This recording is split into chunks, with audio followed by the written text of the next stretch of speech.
नमस्कार आसंतु आज समय टिके पछकु जिबा प्राय 70 वर्ष पुराना गोटे आध्यात्मिक पत्रिकार पृष्ठ उल्टाइबा। एइटा हेउची 1951 मसिया अक्टोबर मासर अखंड ज्योति आउ देखिबे एहार शिक्षा आज भी आम पई केते जरूरी।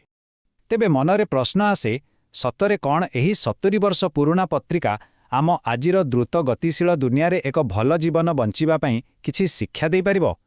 आसंतु जानिबा। आच्छा पत्रिकार नाटा ही किते सुंदर अखंड ज्योति माने जहा केबे लिभेनी आउ एहार उद्देश्य भी ठीक सही आथिला एक आध्यात्मिक दीपशिखा भली लोकंकु एक भल जीवन पई रास्ता देखाइबा। देखंतु एही गोटे लाइन रे पूरा पत्रिकार सार कथा लुचि रहिछि।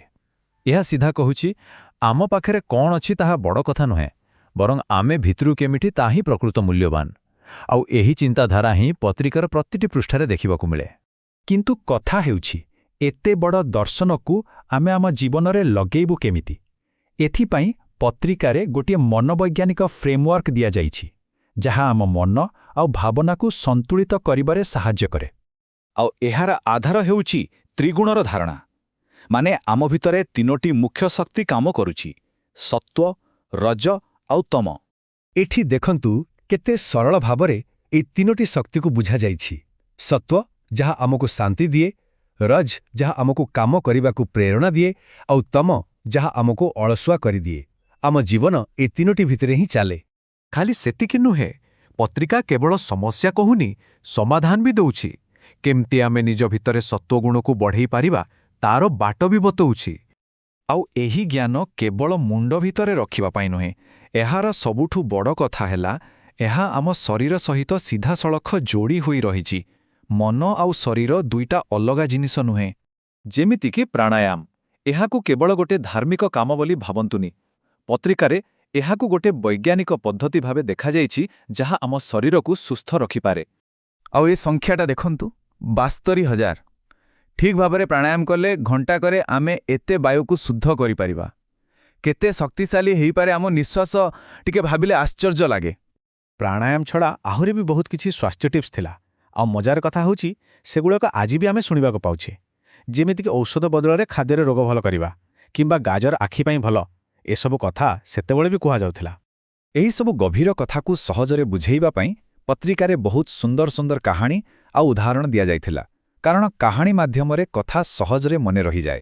चालंतु गोटे उदाहरण देखिबा राजा जन्मेजयଙ୍କ कहानी जेउथिरे भाग्य और कर्म भितरे किए बड़ सेई कथा कुहा जाइछि।